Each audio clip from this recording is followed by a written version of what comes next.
ओम नमोर्यंताणं नमो सिद्धाणं नमो आर्याणं नमो उज्जयाणं नमो लोहे सवसाहुणं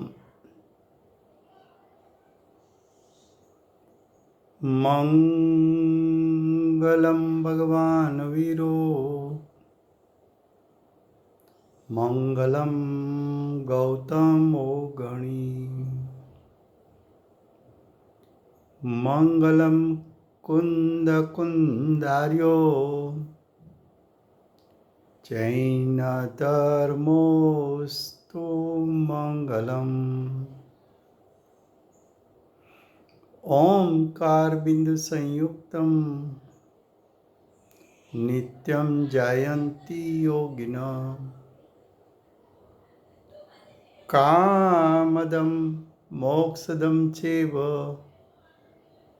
ओंकाराय नमो नमः। अहोपकारजिनवर्णो कुंदनो ध्वनिदिव्यनो चीन कुंदध्वनियाप्या अहो आगुरुकाननो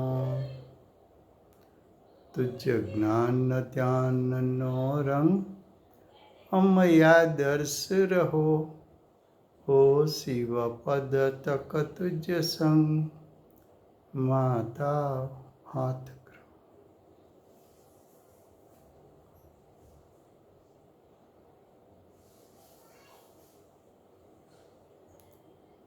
मूल विषय तो समय साथ चल रहा था, लेकिन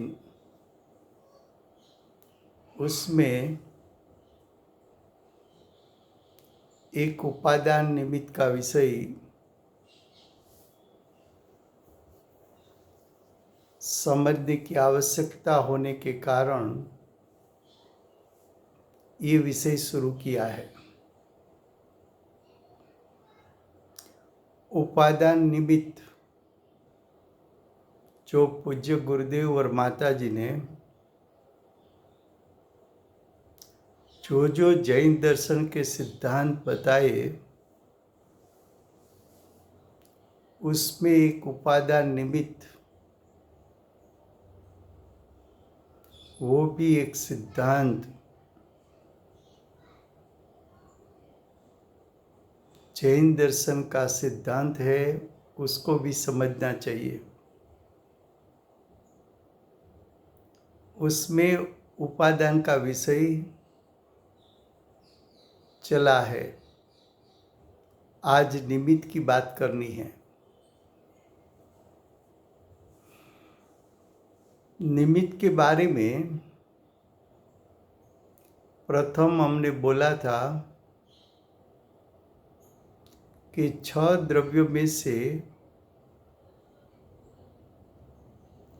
4 द्रव्य स्वभाव से निमित्त स्वभावी है और 2 द्रव्यों में निमित्त होने का स्वभाव नहीं है, लेकिन निमित्त होने की योग्यता है।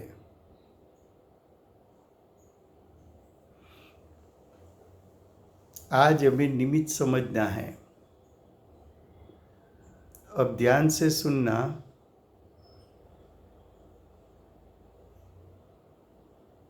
हम लोग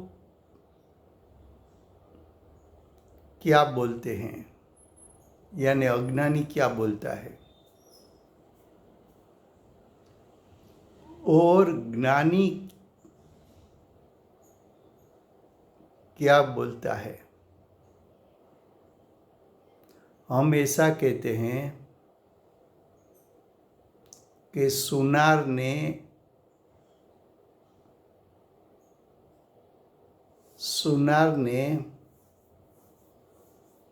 ऑर्नामेंट्स बनाया,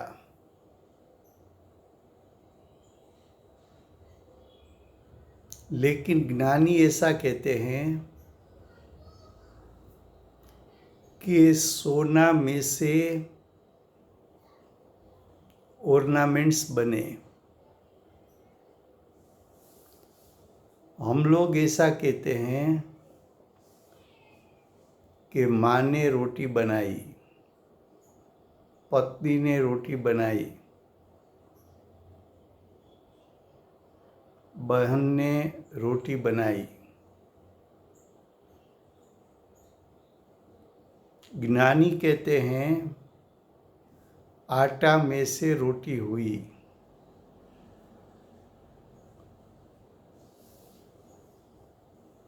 हम कहते हैं यानी अज्ञानी कहता है कि कुम्हार ने घड़ा बनाया। ज्ञानी कहते हैं माटी में से घड़ा हुआ। देखो, ज्ञानी ने जो कथन किया वो उपादान से कथन किया।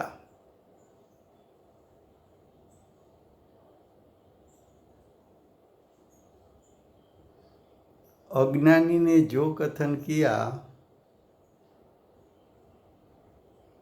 वो निमित्त का कथन हुआ।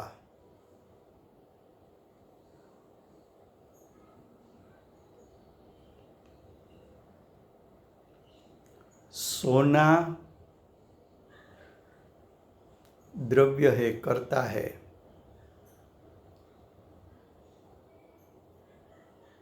और ऑर्नामेंट्स कर्म है, कार्य है, घाट है, पर्याय है।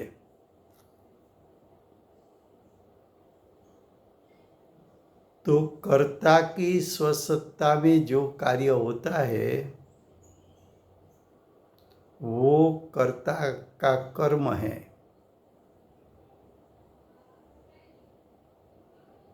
जो द्रव्य कर्म को पहुंच पाता है वो कर्ता होता है। तो घाट को पहुंच पाया सोना, सुनार नहीं।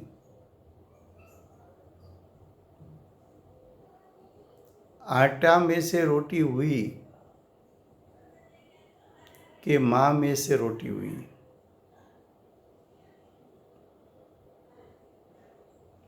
आटा का पिंड हुआ, वो आटा में से हुआ कि माँ पिंड रूप हो गई?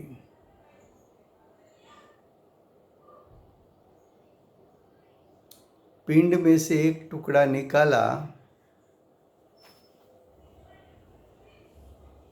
और कच्ची रोटी का शेप दिया, तो आटा का वो शेप हुआ कि माँ का वो शेप हुआ? तवे पर आटे की कच्ची रोटी डाली कि तवे पर माँ को डाला?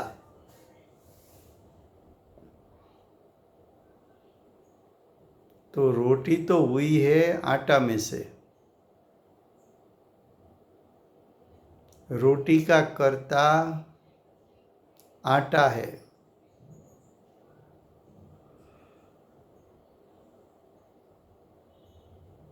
आटा का कर्म वो रोटी है। आटा और रोटी पृथक पृथक नहीं है, भिन्न सत्ता नहीं है। रोटी में आटा व्यापा हुआ है, रोटी में माँ व्यापी नहीं है।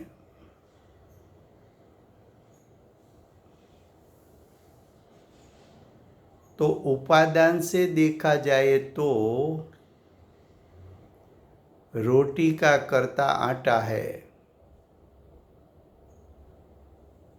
जेवर का कर्ता सोना है, घड़ा का कर्ता माटी है।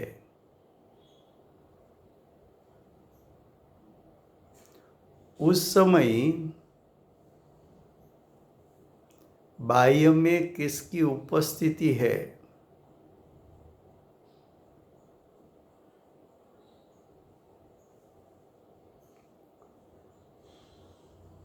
उसको निमित्त कहने में आता है। निमित्त उपादान का कार्य नहीं करेगा। सुनार सोना का कार्य नहीं करेगा। माँ आटा का कार्य नहीं करेगी। कुंभार माटी का कार्य नहीं करेगा।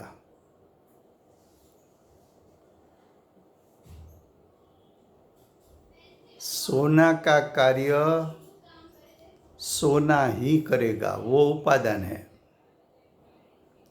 माटी का कार्य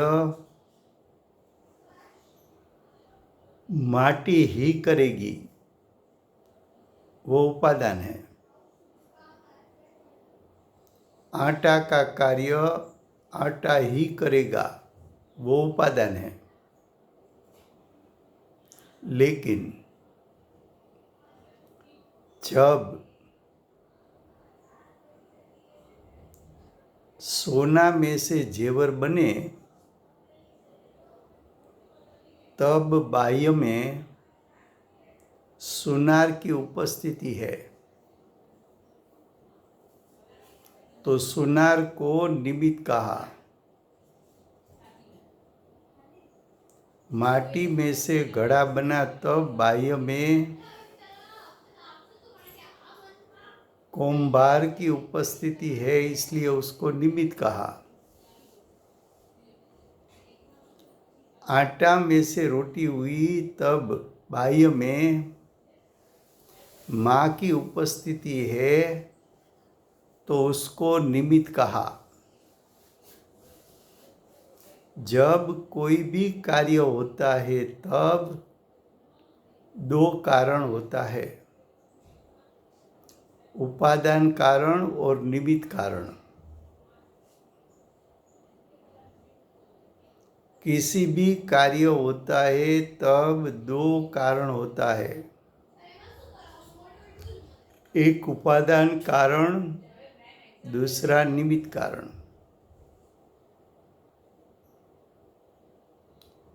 निश्चय से यानी यथार्थपणे कार्य तो उपादान से ही होता है।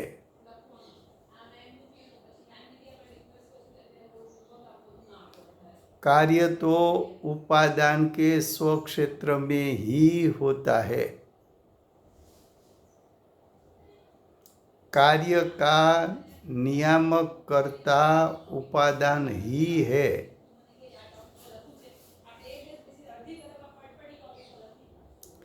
निमित्त की उपस्थिति का ज्ञान कराने के लिए उसको भी निमित्त कारण कहने में आता है। तो कि कुंभार पर घड़ा बनने में कुंभार को ही क्यों निमित्त कहा?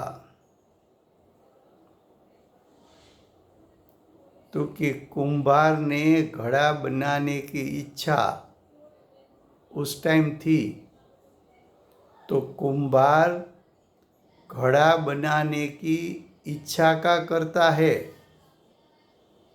लेकिन घड़ा का करता नहीं है। सुनार जेवर बनाने का इच्छा उत्पन्न की, तो सुनार जेवर बनाने की इच्छा का करता है, लेकिन जेवर का करता नहीं है।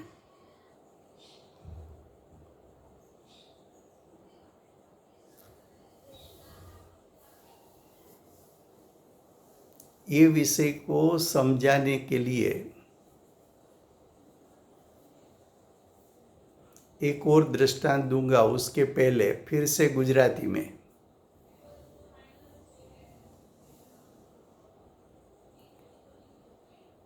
उपादान निमित्त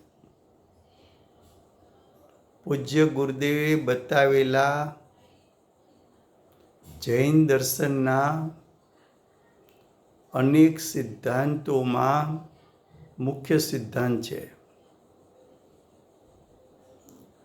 ઉપાદાનની વાત આપણે કરી છે. આજે નિમિત્તની વાત કરવી છે.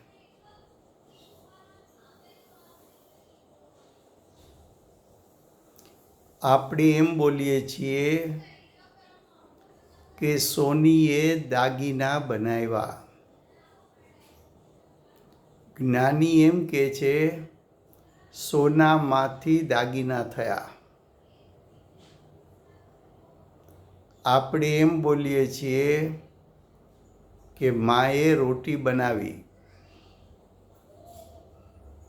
જ્ઞાની એમ કહે છે આટામાંથી લોટમાંથી રોટી થઈ. આપણે એમ કહીએ છીએ કે કુંભારે ઘડો બનાવ્યો. જ્ઞાની એમ કહે છે માટીમાંથી ઘડો થયો. ખ્યાલ આવે છે? બંનેના અભિપ્રાય ભિન્ન ભિન્ન છે.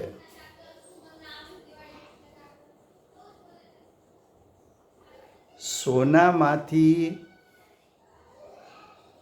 દાગીના થયા એ ઉપાદાનનું કથન છે.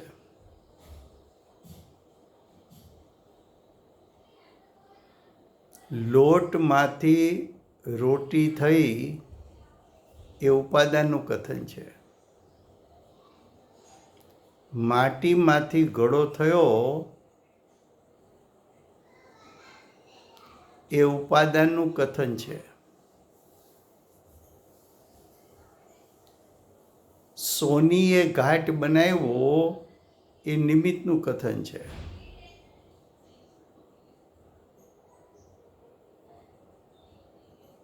માએ રોટી બનાવી એ નિમિત્તનું કથન છે.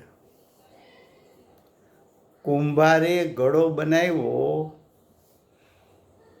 એ નિમિત્તનું કથન છે. તો કે નિમિત્તનું કથન કેમ કર્યું? તો કે ઉપાદાનનું કાર્ય થાય છે ત્યારે અવશ્ય ઓછામાં ઓછું એક નિમિત્ત તો હોય છે. તો ઉપાદાનનું કાર્ય થાય ત્યારે બાહ્યમાં નિમિત્ત કોણ છે એનું જ્ઞાન કરાવવું છે. પણ એમ કહેવું નથી કે નિમિત્તને કારણે કાર્ય થાય છે. સિદ્ધ તો એ કરવું છે કે ઉપાદાનથી જ કાર્ય થાય છે. સ્વશક્તિથી જ કાર્ય થાય છે. ઉપાદાન એટલે સ્વશક્તિ. નિજ શક્તિ એટલે પ્રત્યેક દ્રવ્યની પોતાની શક્તિથી જ પોતાનું કાર્ય થાય છે.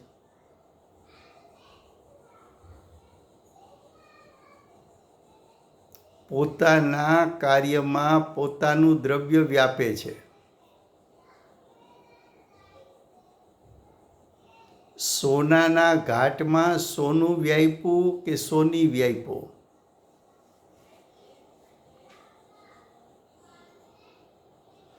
ઘડામાં માટી વ્યાપી કે કુંભાર વ્યાપ્યો?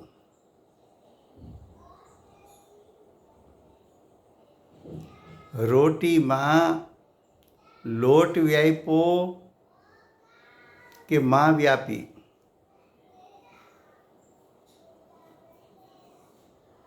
જે કાર્યમાં જે દ્રવ્ય વ્યાપે એ એનું કર્તા હોય છે. એને ઉપાદાન કાર્ય કહેવાય. ઉપાદાને કાર્ય કર્યું એમ કહેવાય.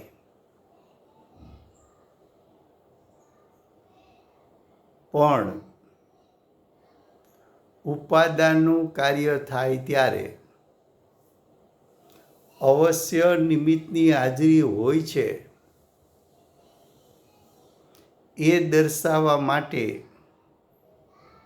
શાસ્ત્રોમાં કથન કરવામાં આવે છે કે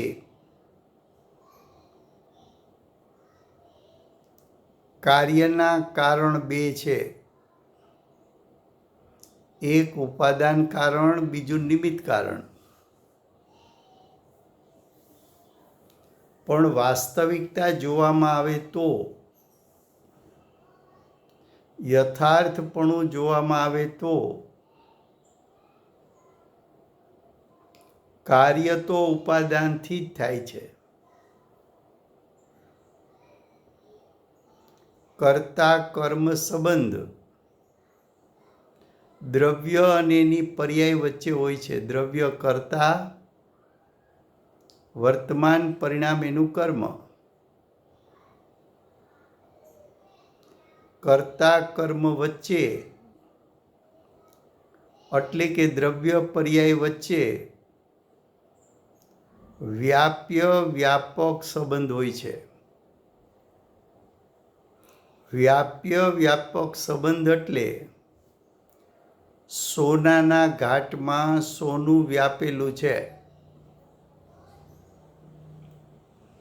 સોનાર વ્યાપ્યો નથી, સોની વ્યાપ્યો નથી. રોટલીમાં લોટ વ્યાપ્યો છે, માં વ્યાપી નથી. ઘડામાં માટી વ્યાપી છે, કુંભાર વ્યાપ્યો નથી. હવે જો માટી ઘડામાં વ્યાપે તો ઘડાનું કર્તા કોણ? કુંભાર કે માટી? તો કે માટી. સોનાના ઘાટમાં સોનું વ્યાપે કે સોની વ્યાપે? તો કે સોનું વ્યાપે. માટે ઘાટનું કર્તા સોની છે.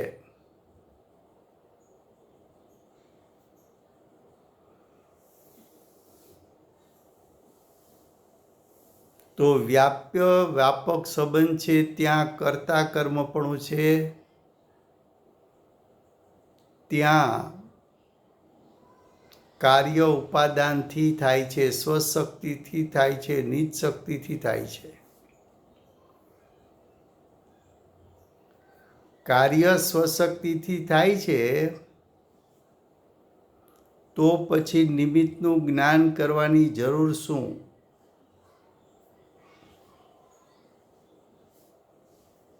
अगर उपादान से कार्य होता है तो निमित्त का ज्ञान करने की आवश्यकता क्या है?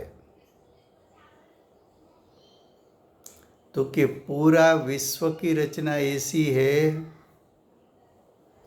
किसी भी द्रव्य किसी भी समय जब जब परिणमन करता है, यानी सभी द्रव्य तीनों काल प्रति समय कार्य करता है, तब अवश्य बाह्य में निमित्त होता है. इसलिए कार्य उपादान से हुआ और कौन सा निमित्त उस समय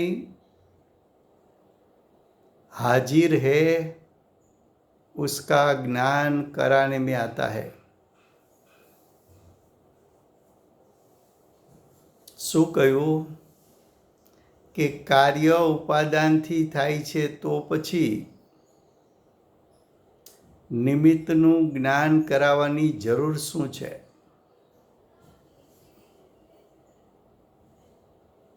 તો કે વિશ્વની વસ્તુ વ્યવસ્થા એવી છે કે પ્રત્યેક દ્રવ્ય અનાદિથી અનંતકાળ પ્રતિ સમય પોતાના ઉપાદાનથી કાર્ય કરે છે, ત્યારે અવશ્યપણે બાહ્યમાં નિમિત્ત હોય છે. તો કાર્ય કયા ઉપાદાનથી થયું અને તે સમયે કયા નિમિત્તની ઉપસ્થિતિ હતી, એનું જ્ઞાન કરાવવા માટે ઉપાદાન નિમિત્ત સંબંધ બતાવવામાં આવે છે. પણ અજ્ઞાનીની નજર નિમિત્ત ઉપર છે, ઉપાદાન ઉપર નજર જ નથી.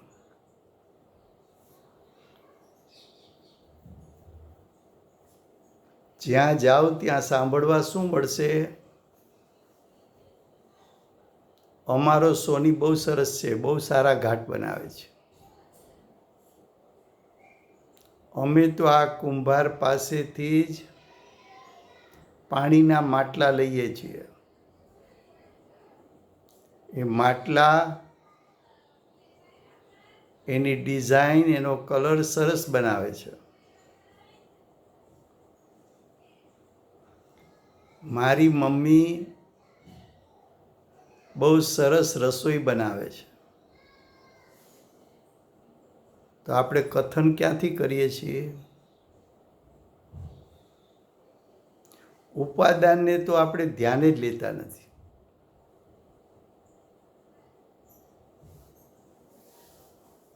क्या कहा?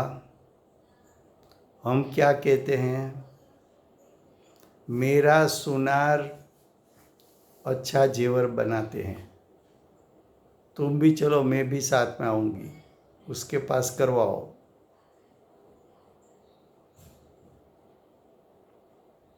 मेरी मम्मी अच्छी रसोई बनाती है. मेरा कुंभार मटला अच्छा बनाता है. तो हम कभी उपादान की ओर तो नजर ही नहीं. निमित्त को ही उपादान मान लेते हैं. अब ध्यान से सुनना. निमित्त और उपादान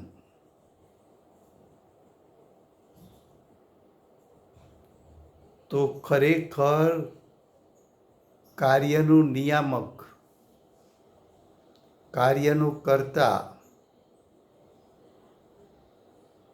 ખરેખર તો ઉપાદાન છે. નિમિત્ત ઉપાદાનનું કાર્ય કરી શકતું નથી. ઉપાદાન નિમિત્તનું કાર્ય કરી શકતું નથી.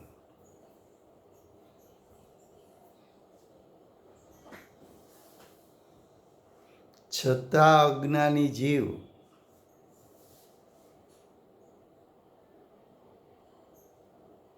એમ માને છે કે મેં કંઈ કર્યું.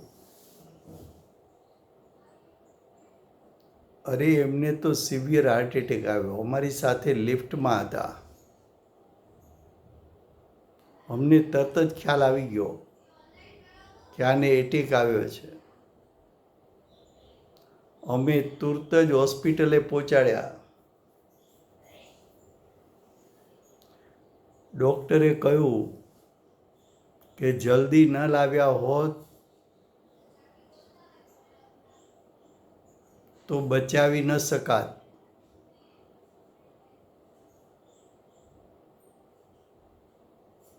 તો આ બધું અમે કર્યું. એ જીવ નિમિત્ત અપેક્ષાએ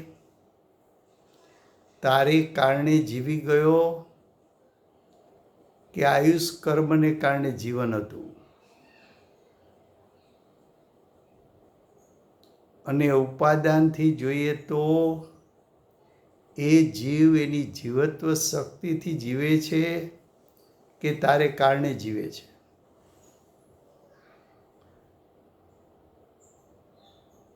क्या कहा फिर से?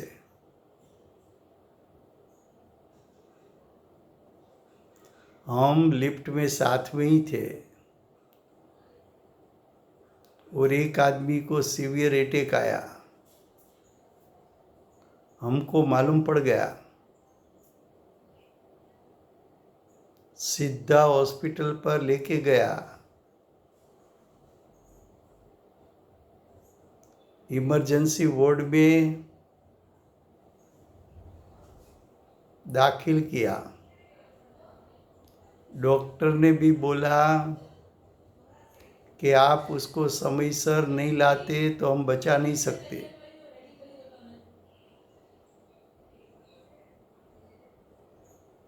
अज्ञानी जीव ऐसा मानता है कि मेरे कारण ये जीव बच गया। डॉक्टर ऐसा मानता है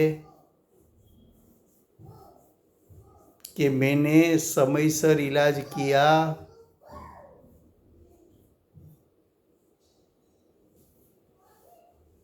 और क्या करना चाहिए वो उस समय ही मुझे ख्याल आ गया और मैंने प्रॉपर ट्रीटमेंट दिया, इसलिए वो बच गया।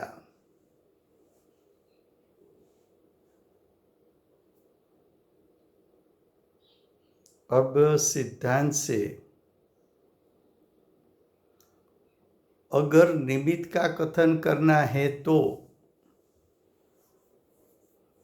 पेशेंट को लिफ्ट से हॉस्पिटल लाया, उसके कारण वो बच गया।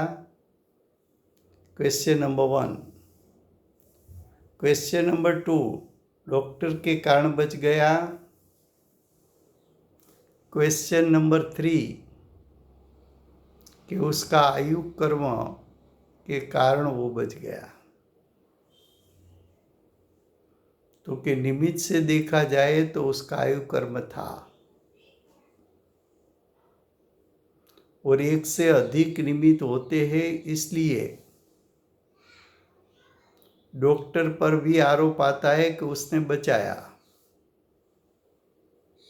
पेशेंट को लिफ्ट से हॉस्पिटल तक लाने वाले पर आरोप किया जाता है कि उसने बचा लिया।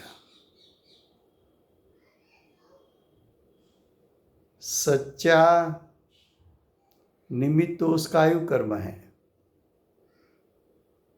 और उपादान से देखा जाए तो जीव का जीवन अपनी स्वयं की जीवत्व शक्ति के कारण है कि आयु कर्म के कारण है कि डॉक्टर के कारण है कि पेशेंट को लाने वाले के कारण है। तो कि वास्तव में देखा जाए तो जीव का अनादि से अनंत काल का जीवन जीवत्व शक्ति के कारण है, वो उपादान कारण। और इस गति में शरीर के साथ कितना समय रहना है और जीव और शरीर बंधा हुआ कब तक रहेगा, तो क्या आयु कर्म के कारण।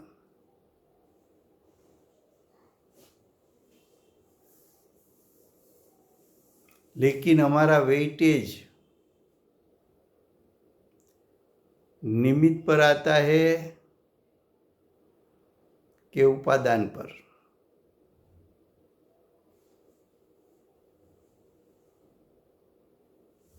अब एक और बात बताता हूं, ध्यान से सुनना।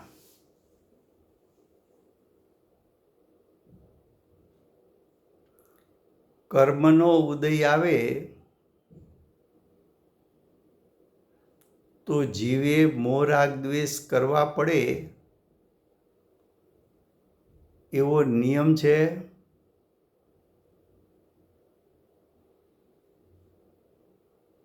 કર્મના ઉદયને કારણે જીવ મોહ રાગ દ્વેષ કરે છે?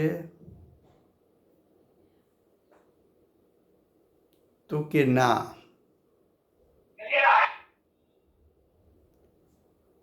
જીવ મોહ રાગ દ્વેષ કરે છે એ કર્મના નિમિત્તને કારણે કરે છે કે પોતે સ્વભાવથી ચ્યુત થયો માટે મોહ રાગ દ્વેષ થાય છે।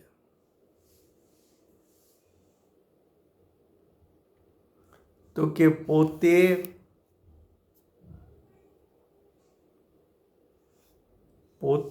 સ્વભાવથી ચ્યુત થાય છે માટે મોહ રાગ દ્વેષ થાય છે।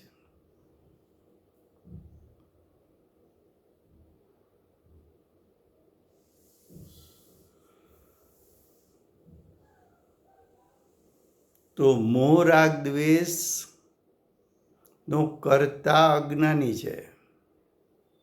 કર્મને કારણે થયું નથી, નિમિત્તને કારણે થયું નથી.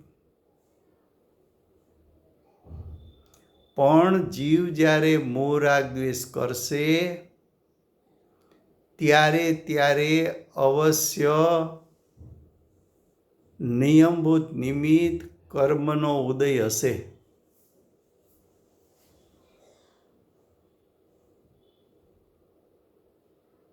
તો કર્મનો ઉદય નિમિત્ત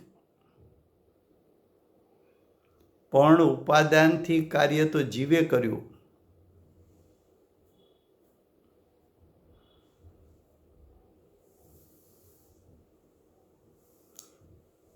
પણ જ્યારે જીવ મોહ રાગ દ્વેષ કરે ત્યારે કર્મના ઉદય ઉપર આરોપ આવે કે કર્મના ઉદયને કારણે મોહ રાગ દ્વેષ થયો, તો મોહ રાગ દ્વેષમાં થતા સમયે કોણ નિમિત્ત છે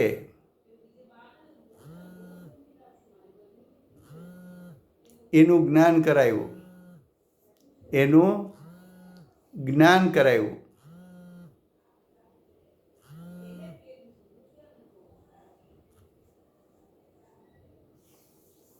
હવે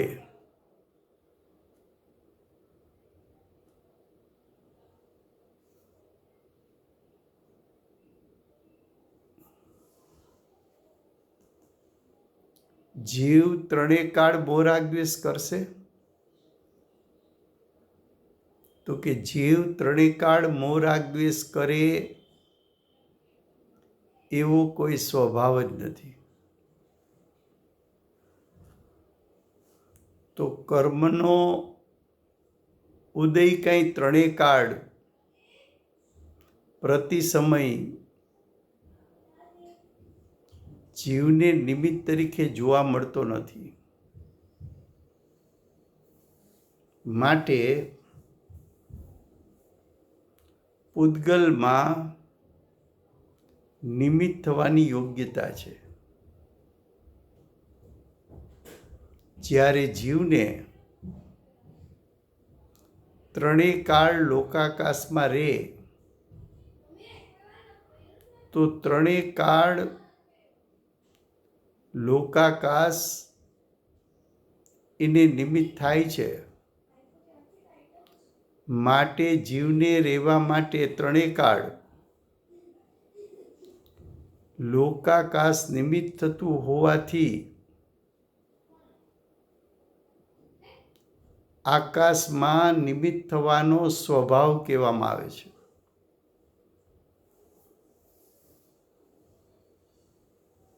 તો કે આકાશમાં જીવ રહે છે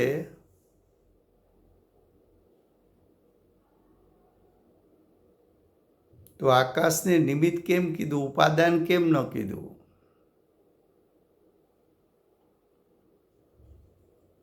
તો કે જીવ ખરેખર તો પોતાના અસંખ્યાત પ્રદેશમાં રહે છે.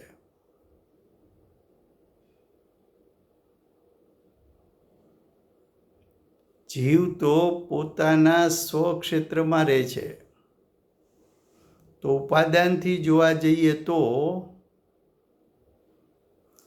જીવ પોતાના સ્વક્ષેત્રમાં રહે છે એ ઉપાદાન કારણ.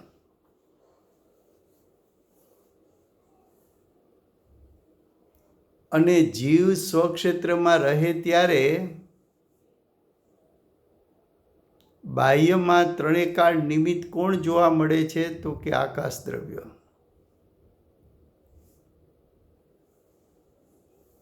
તો ત્રણેય કાળ નિમિત્ત થવાનો કાર્ય કરી શકે એવા દ્રવ્યને નિમિત્ત સ્વભાવી દ્રવ્ય કીધા.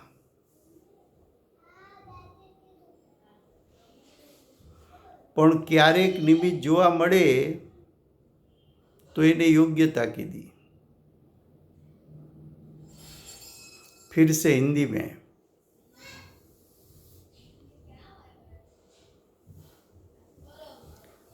कर्म का उदय आया इसलिए जीव की दशा में विभाव हुआ कि जीव अपने स्वभाव से च्युत हुआ, इसलिए जीव की सत्ता में मोह राग द्वेष हुआ। तो उत्तर तो ये है कि जीव अपने स्वभाव से च्युत हुआ, इसलिए मोह राग द्वेष हुआ। लेकिन जब जब जीव स्वभाव से च्युत होता है, तब तब अवश्य बाह्य में कर्म का उदय की उपस्थिति होती है। इसलिए कर्म के उदय पर आरोप किया जाता है कि कर्म के उदय के कारण जीव की सत्ता में मोह राग द्वेष हुआ। तो ये तो निमित्त का कथन है। उपादान से देखा जाए तो जीव अपने स्वभाव में स्थिर नहीं रहा, अपने स्वभाव से च्युत हुआ, इसलिए मोह राग द्वेष हुआ।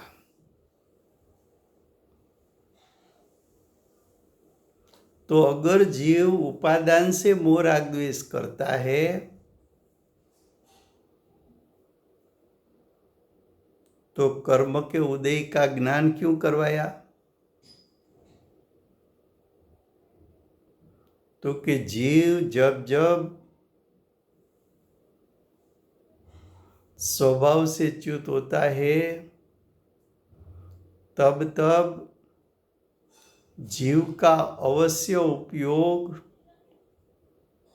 कर्म के उदय में जुड़ जाता है और कर्म का उदय उसकी वहाँ विद्यमानता होती है। इसलिए कर्म के उदय को निमित्त कहने में आता है। उदय के कारण नहीं हुआ, निमित्त के कारण नहीं हुआ।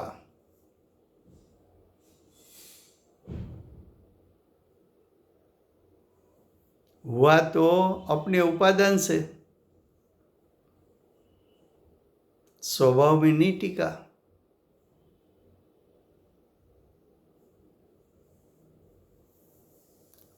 अब दूसरी बात ध्यान में रखना। दूसरा एक दृष्टांत देता हूं कि जीव जब जब मोह राग द्वेष करेगा, तब तब कार्बन वर्गणा कर्म में परिवर्तित होकर आत्म प्रदेश के साथ वो कर्म चिटकेगा या नहीं चिटकेगा?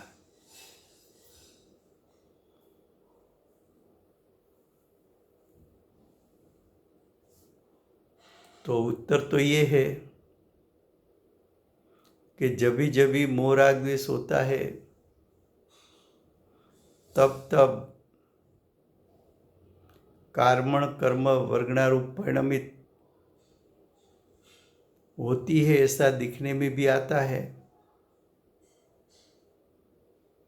और कर्म रूप परिणमित होकर आत्मा के प्रदेश पर चिटकती है, वो भी दिखने में आता है वो कर्म।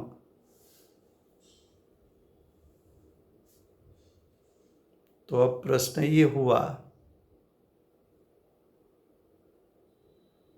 कि कार्बन वर्गणा पुद्गल द्रव्य है और कार्बन वर्गणा में से कर्म बने,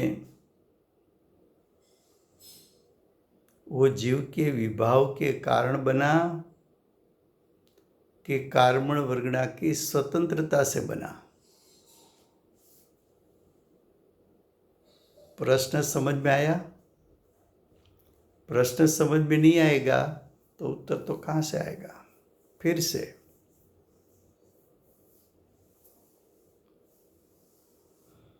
जभी जभी जीव मोह राग द्वेष करता है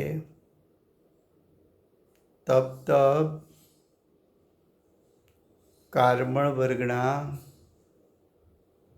कर्मरूप परिणमित होकर जीव के प्रदेश पर चिटकती है।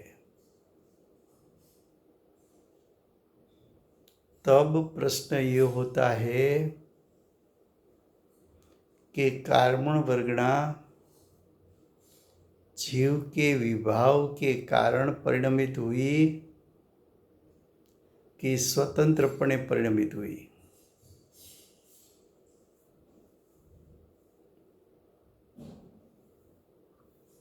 कभी ऐसा तो दिखने में नहीं आता कि मोह राग द्वेष रूप परिणमन हो और कार्मण वर्गणा कर्म रूप परिणमित न हो, ऐसा तो दिखने में नहीं आता। हाँ, ऐसा दिखने में आता है कि कर्म का उदय के काल में जीव उदय के साथ जुड़े ही नहीं, तो जीव की सत्ता में मोह राग द्वेष भी दिखने में नहीं आता। तो वहां तो ऐसा लगता है कि जीव स्वतंत्र है,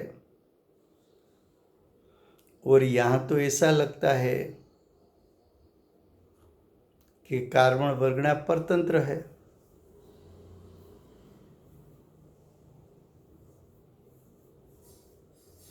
तो दो में से सही बात कौन सी है?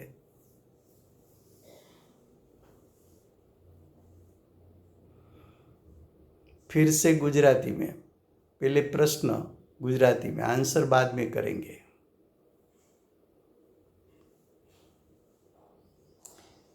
जीवे मोह राग द्वेष कर्यो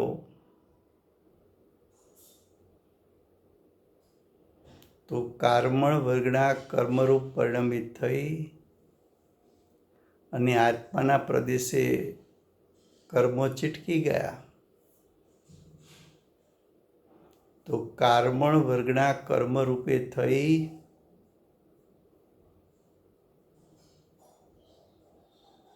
એ સ્વતંત્રપણે થઈ કે જીવના વિભાવને કારણે કાર્મણ વર્ગના કર્મરૂપ પરિણમિત થઈ।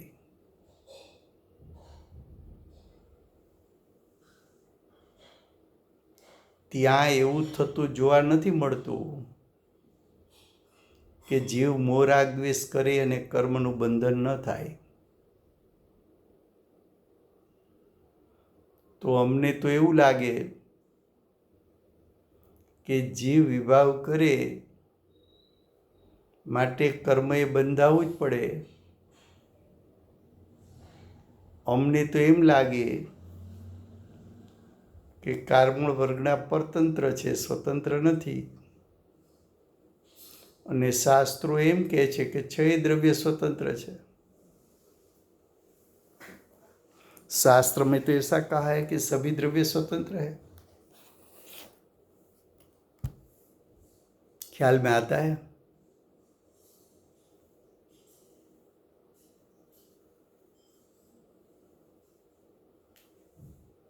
जब ऐसा प्रश्न हुआ तब कुंकुंदाचार्य देव ने समयसार शास्त्र के कर्ता कर्म अधिकार में जब शिष्य ने कहा कि जीव मोह राग द्वेष करता है तब कार्मण वर्गणा कर्म रूप परिणमित होती है, तो कार्मण वर्गणा में से कर्म बनना तो उसका कर्ता तो जीव है। जीव और कार्मण वर्गणा दो द्रव्य भिन्न हैं। कार्मण वर्गणा पुद्गल है, तो जीव के कारण पुद्गल का परिणाम हुआ, ऐसा अभिप्राय शिष्य, अज्ञानी शिष्य का था। तब आचार्य भगवत ने प्रश्न किया कि कार्बन वर्गना पुद्गल द्रव्य है कि नहीं है। तो शिष्य ने उत्तर दिया कि हाँ, पुद्गल द्रव्य है। पुद्गल द्रव्य है तो उसमें परिणमन शक्ति है कि नहीं है।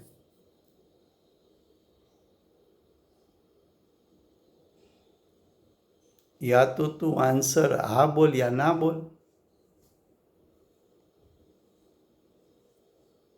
मान लो कि शिष्य ने ऐसा कहा कि कार्बन वर्गना पुद्गल द्रव्य है और उसमें परिणमन शक्ति नहीं है। तो आचार्य भगवान ने कहा कि अगर उसमें परिणमन शक्ति ही नहीं है तो कार्बन वर्गना कर्मरूप तो हो ही नहीं सकती। और तू तो कहता है कि कार्बन वर्गना कर्मरूप परिणमित हुई। तो कार्बन वर्गना परिणमित हुई कर्मरूप वो स्वयं की परिणमन शक्ति के कारण परिणमित हुई कि जीव के कारण हुई, कि जीव के विभाव के कारण हुई।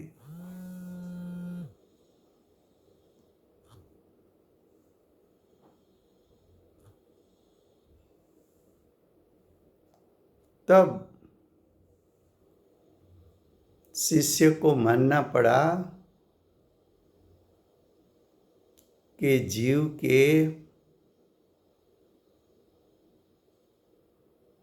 विभाव के कारण कार्बन वर्गना कर्मरूप परिणमित नहीं हुई है, लेकिन कार्बन वर्गना पुद्गल द्रव्य स्वयं की परिणमन शक्ति के कारण परिणमित होती है।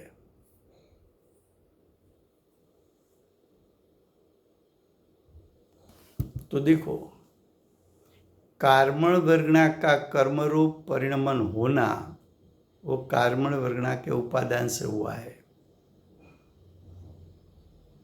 लेकिन जब जब कार्बन वर्गना कर्मरूप परिणमित होती है तब बाह्य में निमित्त रूप नियम से जीव का मोह राग द्वेष का निमित्त बना होता है। तो जीव के मोह राग द्वेष का ज्ञान कराया कि निमित्त वो है, लेकिन कार्बन वर्गना पुद्गल द्रव्य है वो अपनी स्वयं की परिणमन शक्ति के कारण कर्मरूप परिणमित हुई है।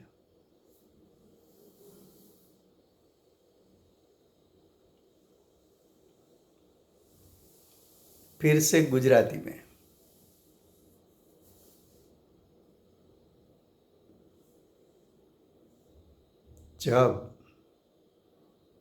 જ્યારે कार्बन वर्गना कर्मरूप परिणमी तो कुंकुंदाचार्य देव ने समय सार में कर्ता कर्म अधिकार में अज्ञानी एम माने छे, अज्ञानी शिष्य एम माने छे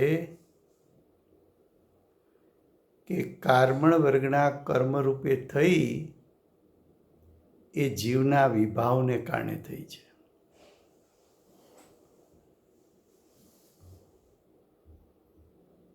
तो प्रश्न एवो आवे कि जीव करता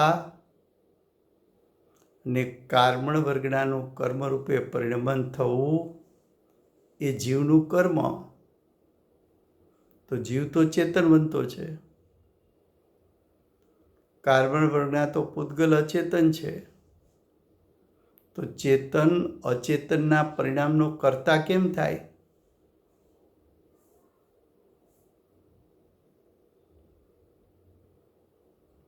पछी आचार्य भगवंते शिष्य ने प्रश्न कर्यो कि कार्बन वर्गना पुद्गल द्रव्य छे के नथी? तो के छे पुद्गल द्रव्य। ए पुद्गल द्रव्य छे तो एनामां परिणमन शक्ति छे के नथी? તો કે પરિણમન શક્તિ છે।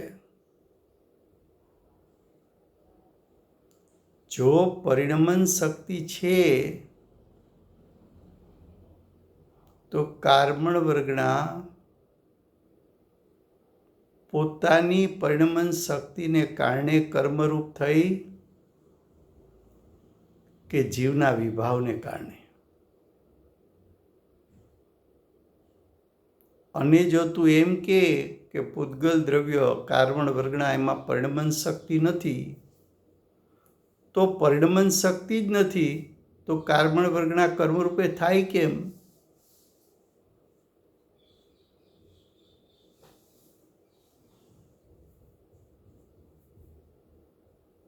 તો આચાર્ય ભગવંતે કહ્યું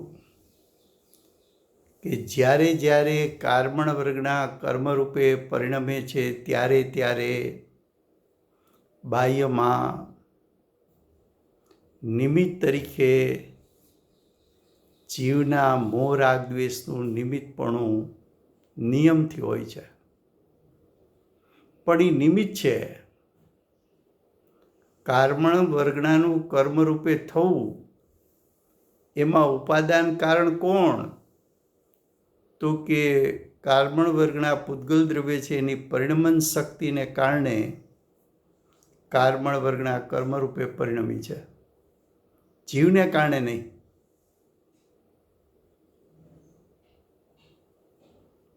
तो निमित्त छे खरू, निमित्त है, लेकिन निमित्त अपना कार्य करता है, उपादान अपना कार्य करता है। उपादान निमित्त का कार्य नहीं कर सकता, निमित्त उपादान का कार्य नहीं कर सकता। फिर भी दोनों के बीच में संबंध है। कैसा? उपादान निमित्त संबंध होता है या तो निमित्त नैमित्तिक संबंध होता है।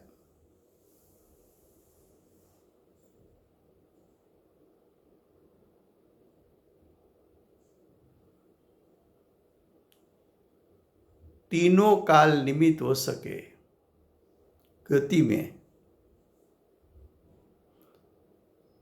और गति में विश्व के अनंत जीव अनंत अनंत पुद्गल सभी को तीनों काल जब जब जीव और पुद्गल परमाणु गति करेंगे तब तब निमित्त हो सके, ऐसा त्रिकाल शक्ति रूप सामर्थ्य धर्म द्रव्य में है। इसलिए धर्म द्रव्य को निमित्त स्वभावी कहा। और तीनों काल अनंत जीव अनंत अनंत पुद्गल परमाणु जब जब गतिपूर्वक स्थिति करे तब तब अनंत जीवों को अनंत अनंत पुद्गल परमाणु को तीनों काल गतिपूर्वक स्थिरता जब जब होगी तब तब निमित्त होने का शक्ति रूप सामर्थ्य अधर्म द्रव्य में होने के कारण अधर्म द्रव्य को निमित्त स्वाभाविक कहा। और तीनों काल विश्व के सभी द्रव्यों को रहने के लिए अवगाहन देने में निमित्त बन सके, ऐसा शक्ति रूप सामर्थ्य आकाश द्रव्य में होने के कारण आकाश द्रव्य को निमित्त स्वाभाविक कहा। और तीनों काल छह द्रव्यों को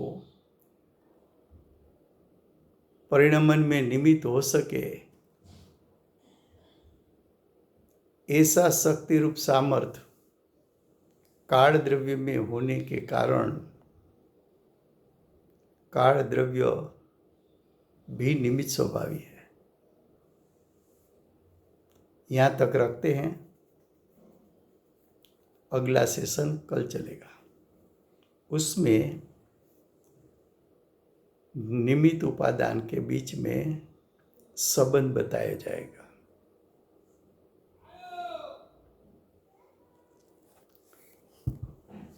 वर्तमान चौवीसीना आखरी तीर्थनायक શાસન ઉપકારી શ્રી મહાવીર ભગવાનનો જય હો. મહાવિદ્ય ક્ષેત્રે બિરાજતા પ્રથમ તીર્થંકર, ધર્મ ધુરંધર, અનંત ચતુષ્ટયના ધારક, દિવ્ય ધ્વનિના દાતાર શ્રી સિમંદર ભગવાનનો જય હો.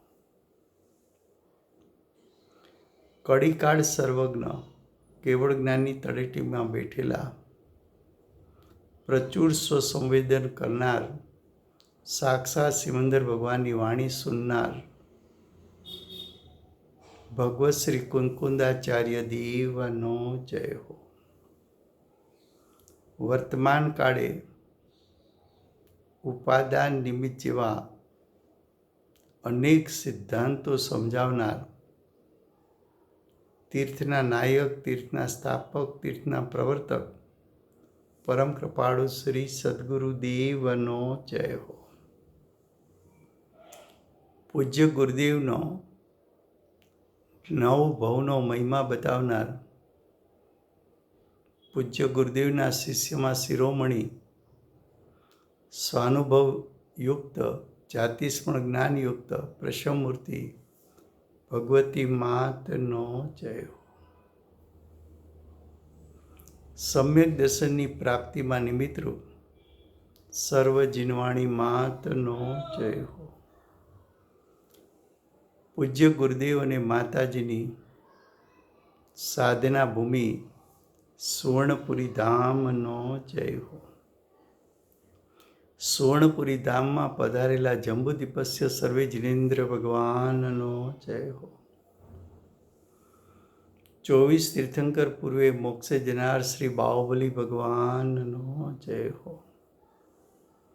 વર્તમાન ગુરુ અને ધાતુકી વિદ્યા ક્ષેત્રના ભાવિ તીર્થંકર શ્રી સૂર્યકીર્તિ ભગવાનનો જય હો.